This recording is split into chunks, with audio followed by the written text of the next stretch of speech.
Oh, mana? Pag-ayaw sa motor sa 125. Kato na, Next sa idol. kato na sira yung bakit tadi. Ina. Bangga mo ni. Pero wala ko rin, wala bangga oh. Oo. Oh, good. Excel. Salamat. Balik ka lang ako. Ah.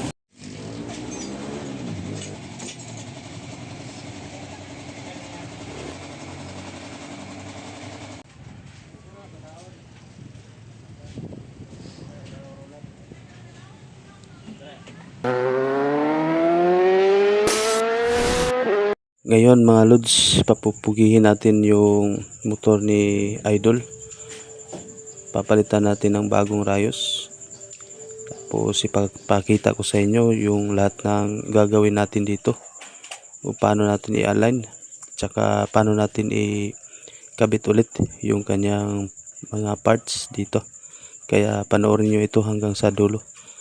Para makita nyo kung paano mag-assemble. At saka kung paano mag-align ng spoke o rim dito sa Honda TMX 125. Yung rayos pala na ginamit natin dito kasi conversion na ito, na convert na ito sa 17 inches yung kanyang rim.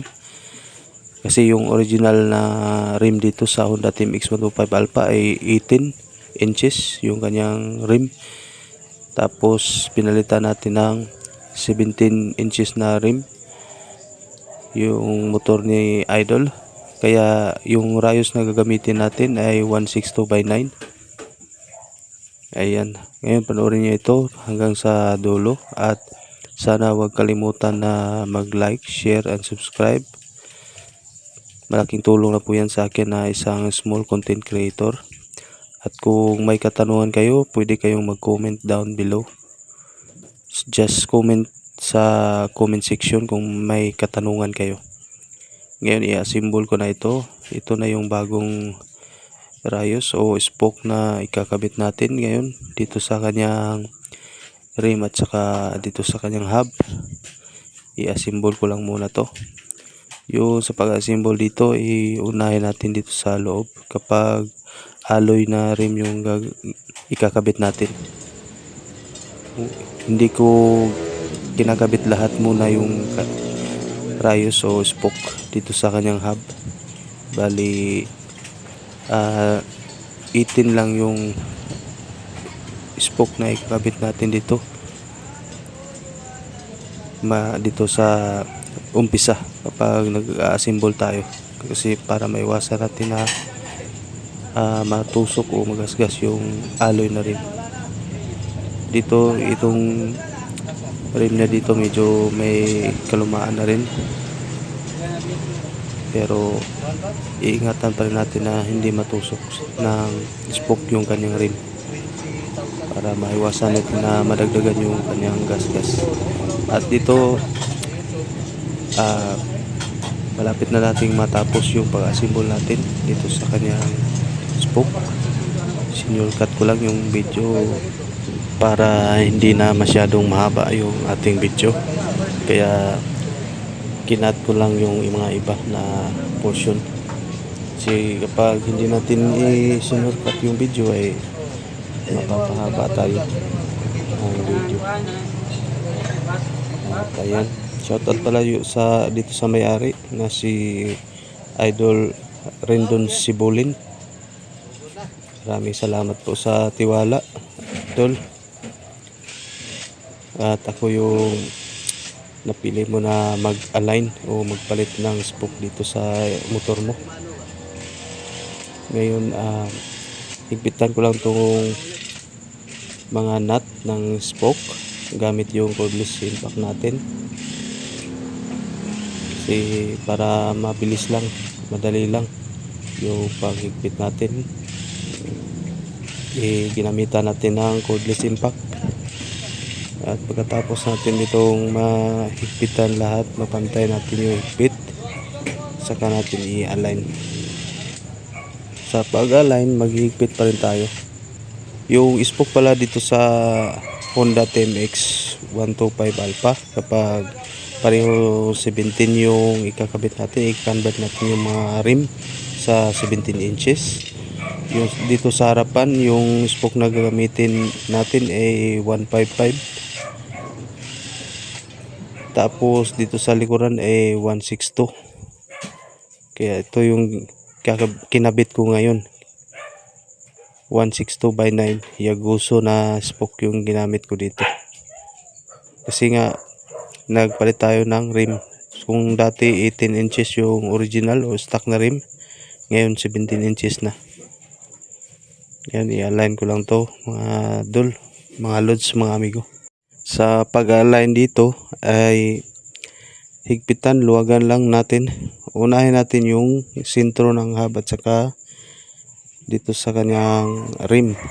Kapag naisintro na natin, yung kanyang initlog o oblong, yung una nating i-align, kailangan matulin at saka perfect yung pag-ikot niya dito at hindi siya oblong.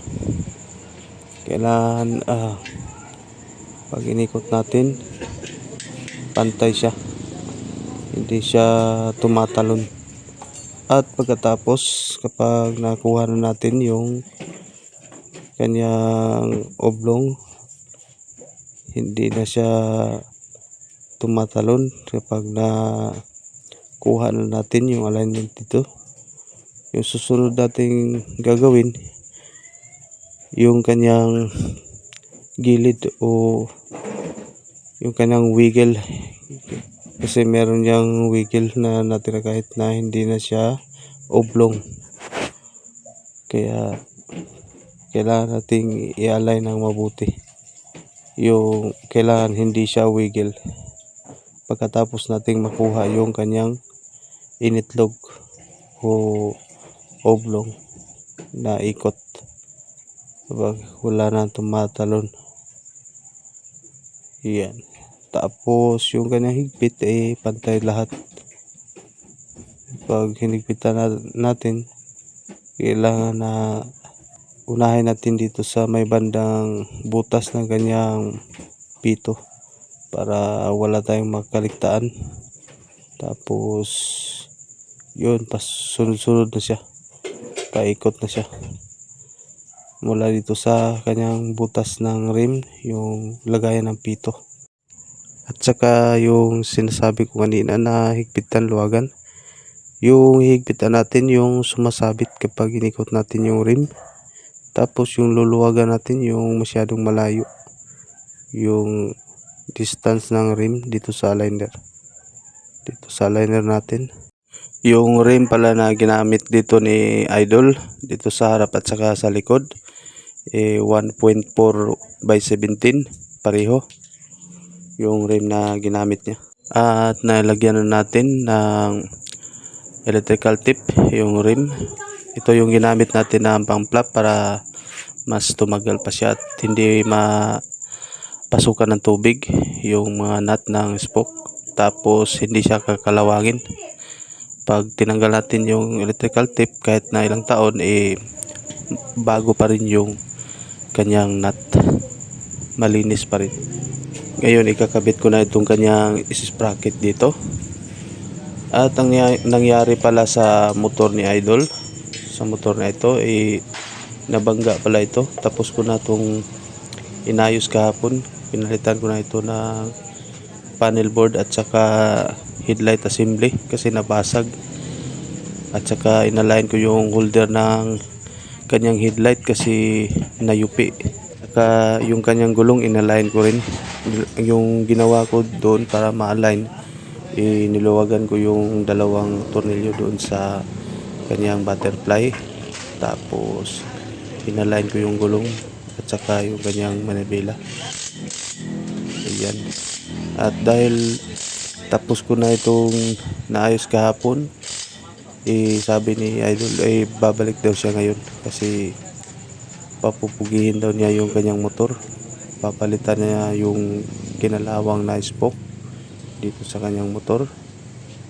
Papalitan niya yung mga spoke ng bago, yung kanyang ipapalit i-chrome yung Yaguso, yung kinabit natin na spoke para makinis siya at makintab at hindi kalawagin kagad. Ngayon panoorin nyo, magkakabit tayo ng gulong. Ganito ako magkakabit ng gulong, dinalagyan ko ng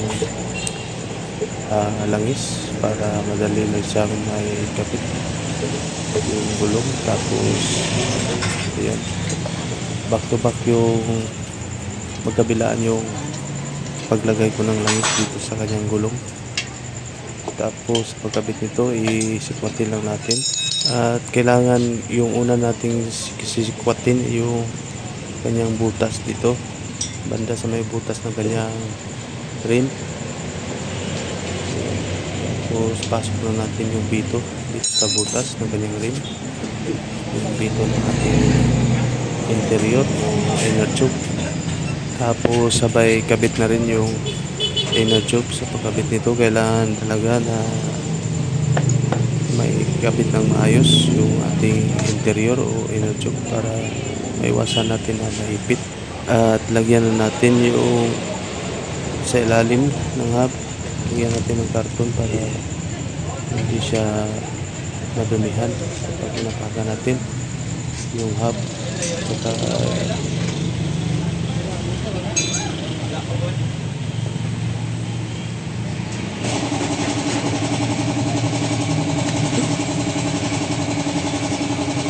at sikwatin na natin yung dito sa may gulong, dito sa may bandang pito niya, yung parang maipit para maiwasan natin na maipit bago natin ikabit yung kabilang mukha ng ating gulong. Sikwatin na natin ito paikot. At sa pagsikwat ito sa pagkabit ng gulong, kailangan una natin sikwatin katapat ng pito para hindi tumagilid yung pito pag nalagyan natin ng hangin.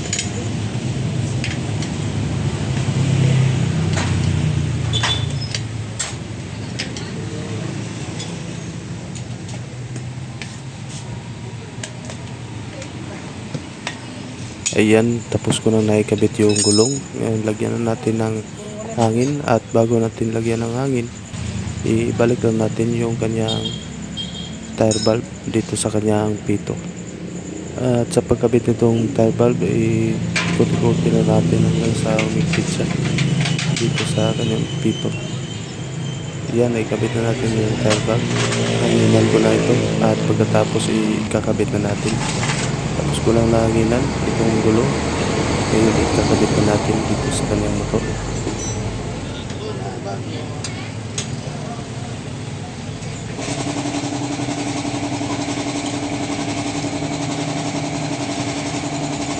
Ko nang palitan ng rayos o spoke. Ngayon ikabit natin yung rayos na kinabit natin, yung chrome pala na Yaguso, yung sukat niya 162 by 9. Yung 162 yan yung haba, yung by 9 yan yung laki, yan yung sukat kung gaano kalaki yung kanyang katawan spoke. For example, na yung 162 by 10 medyo maliit yan kaysa 162 by 9 kasi kapag tumataas yung numero sa spoke lalong lumiliit yung kanyang katawan. Ito na, pugi-pugi na yung motor ni Idol. Shoutout sa iyo, Idol Rondon Sibulin. Salamat po sa iyong ride safe sa lahat. God bless.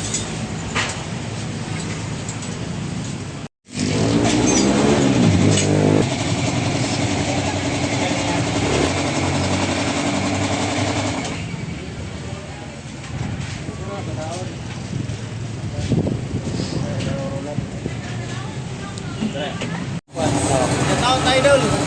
Next year. Oh, mana? Pag ayaw sa motor, sa 125. Ito na, Next Idol. Kato nasira yung bakit tadi. Ina. Eh, bangga mo ni.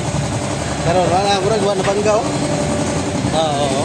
Oh, good kayo. Excel. Salamat. Balik ko rin ako.